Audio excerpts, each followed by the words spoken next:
So hello viewers, welcome to another live stream. আজকের যে live স্ট্রিমটি ये जो लाइव स्ट्रीम चल रहा है, सो इस लाइव स्ट्रीम में हम लोग नेक नोड या फिर नेक ग्लैंड स्वेलिंग जो है उसके ऊपर ही डिस्कस करने वाले हैं।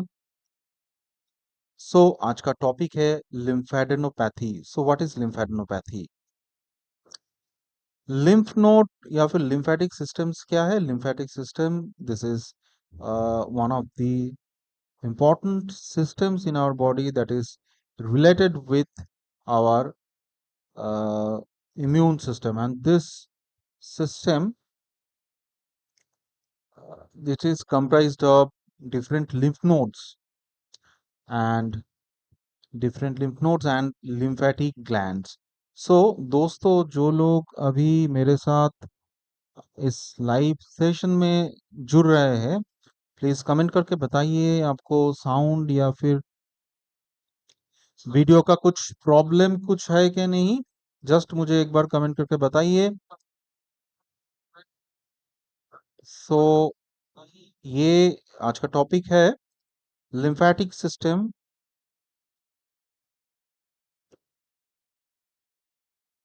So this lymphatic system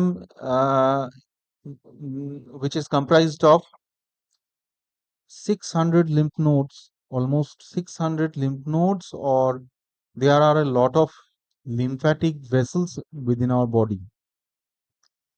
So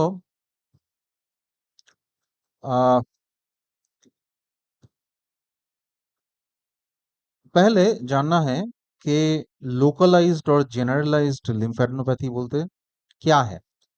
lymphadenopathy मतलब there is swelling of lymph node, so the lymph nodes are larger than normal.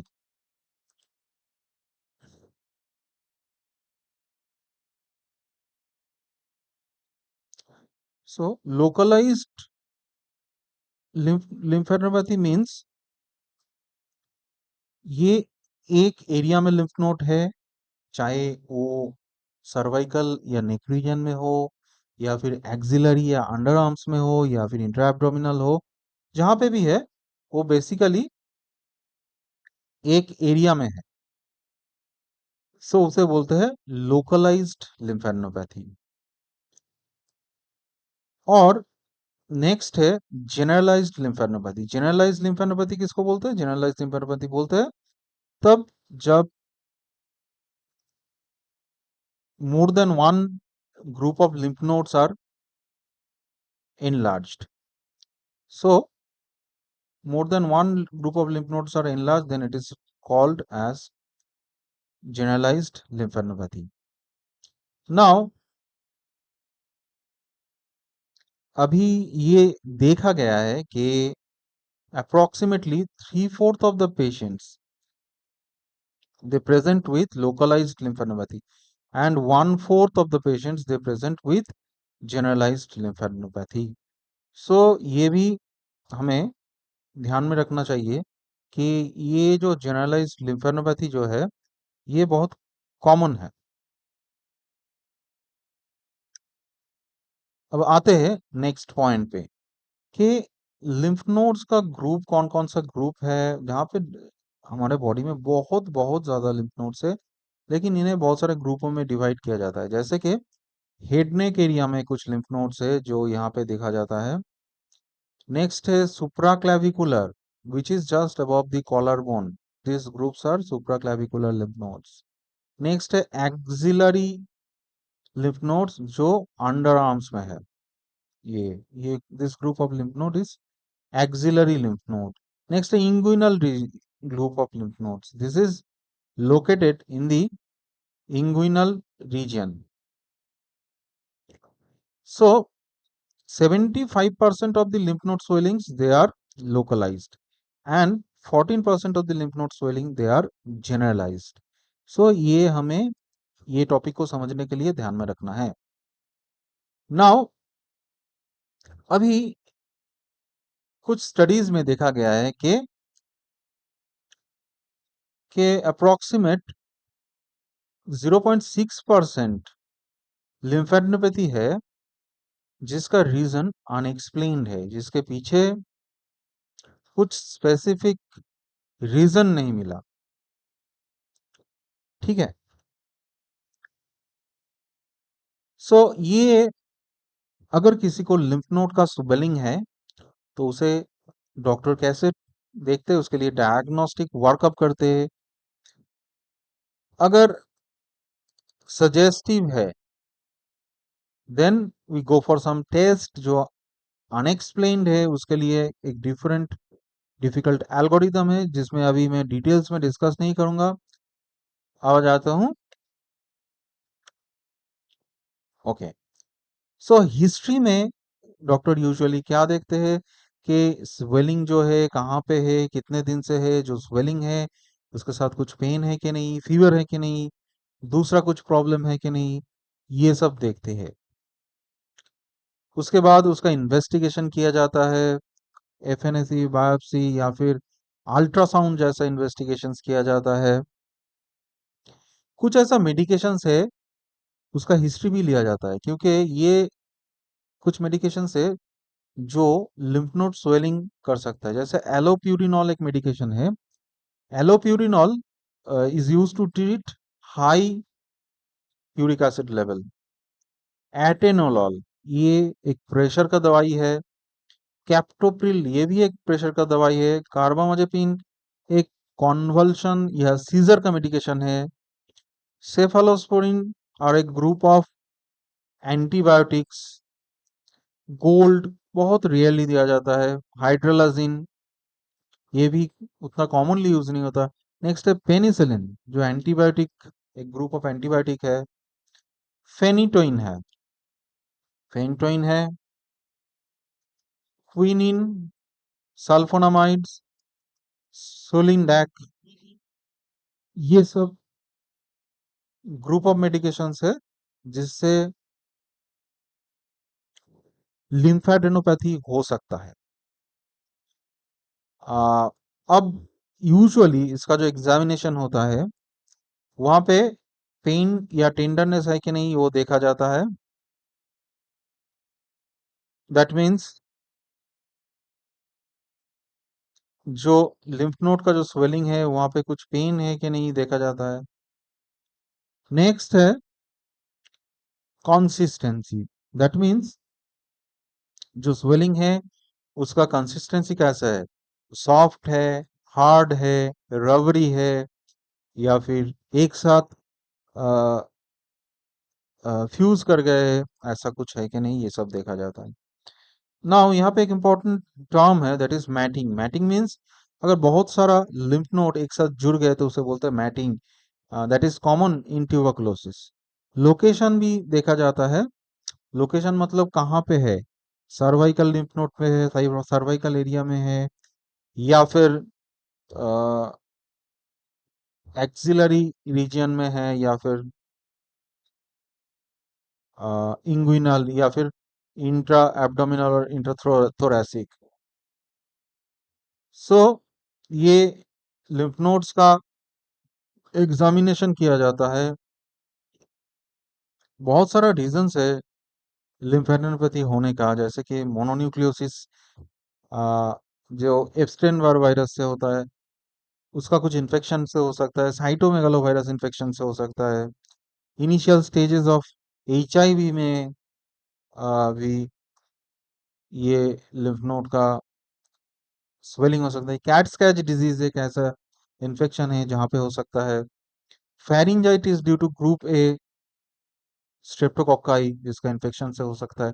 Tuberculosis लिम्फेडनाइटिस जहाँ पे टीबी टीबी का इन्फेक्शन रह सकता है। सिफिलिस, हेपेटाइटिस बी, ये सब भी लिम्फेडेनोपैथी का कॉज हो सकता है। और भी बहुत सारा रीजन है लिम्फेडेनोपैथी होने का। बहुत सारा रीजन है। कहीं कहीं पे देखा जाता है कि इसके पीछे कुछ एग्जैक्ट रीजन नहीं मिल रहा है, तब इसे अनएक्सप्लेन्ड लिम्फेडेनोपैथी बोलते हैं। नेक्स्ट, लिम्फ नोड स्वेलिंग का एक रीजन है lymphoma. Lymphoma is a type of lymph node cancer. Risk factors क्या है लिम्फोमा डेवलप करने का? ऐसे तो स्पेसिफिक रिस्क फैक्टर्स नहीं है, लेकिन जो बहुत दिन से इम्यूनोसप्रेशन में है, जिसको इम्यूनो डेफिशिएंसी है, किसी को अगर कनेक्टिव टिश्यू डिजीज है, फैमिली हिस्ट्री ऑफ लिम्फोमा है, बहुत दिन से कुछ इन्फेक्शन है, आयोनाइजिंग रेडिएशन है, ये सब लिम्फोमा के लिए कुछ रिस्क फैक्टर्स नहीं है, रिस्क फैक्टर्स है। लेकिन ये सब रहना इम्पोर्टेंट नहीं है। कभी कभी देखा जाता है ये सब रिस्क फैक्टर ना रहने की बाद भी किसी को लिम्फोमा डेवलप कर रहा है। तो लिम्फोमा का टाइप्स क्या है? लिम्फोमा का टाइप्स है हॉजकिंस लिम्फोमा एंड नॉन हॉजकिंस लिम्फोमा। ये इनका जो हिस्टोलॉजी या फिर साइटोलॉजिकल जो एग्जामिनेशन होता है, वहाँ पे कुछ स्पेसिफिक टाइप ऑफ सेल्स देखा जाता है। अगर वो है तो इसे बोलते हैं आरएस सेल। अगर आरएस सेल है तो उसे हॉजकिंस लिम्फोमा बोलते हैं, अगर नहीं है तो उसे नॉन हॉजकिंस लिम्फोमा बोलते हैं। ऐसे क्लासिफाई किया जाता है। ये लिम्फोमा डायग्नोसिस के लिए क्या किया जाता है? इसके लिए बायोप्सी किया जाता है। कभी कभी एफएनएसी भी करके इनिशियल इंफॉर्मेशन मिलता है, लेकिन बायोप्सी कंफर्मेटरी है, बायोप्सी बेटर इन्वेस्टिगेशन है।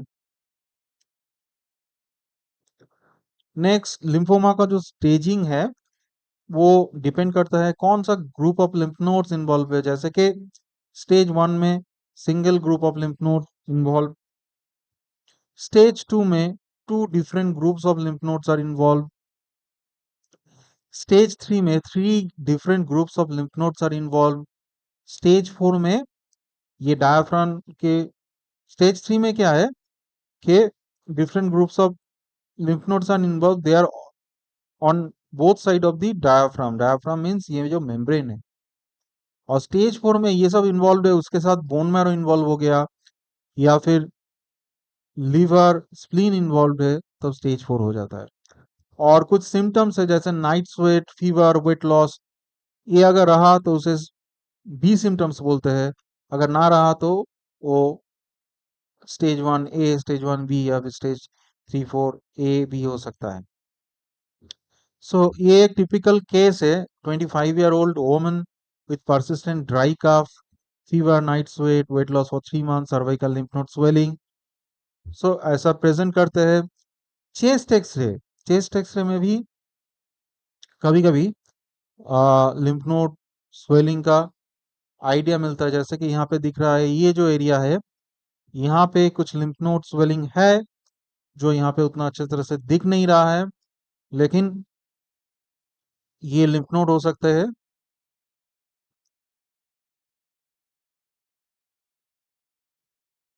लिम्फोमा में हॉजकिंस लिम्फोमा हो सकता है, नॉन हॉजकिंस हो सकता है। इसका जो डिफरेंशियल डायग्नोसिस है उसमें लंग कैंसर आ सकता है, थायराइड जार्म ट्यूमर आ सकता है, ऐसा बहुत सारा ट्यूमर्स आ सकता है। ये लिम्फ नोड का हिस्टोपैथोलॉजी है। यहाँ पे कुछ एबनॉर्मल जो आरएस सेल्स मैंने बोला, एबनॉर्मल सेल्स कुछ है जो दिख रहा है यहाँ पे। अच्छा, लिम्फोमा का स्टेजिंग के लिए क्या क्या इन्वेस्टिगेशन किया जाता है? CT scan, chest, abdomen, pelvis, bone marrow test, gallium scan, blood workout, ये कॉमनली किया जाता है।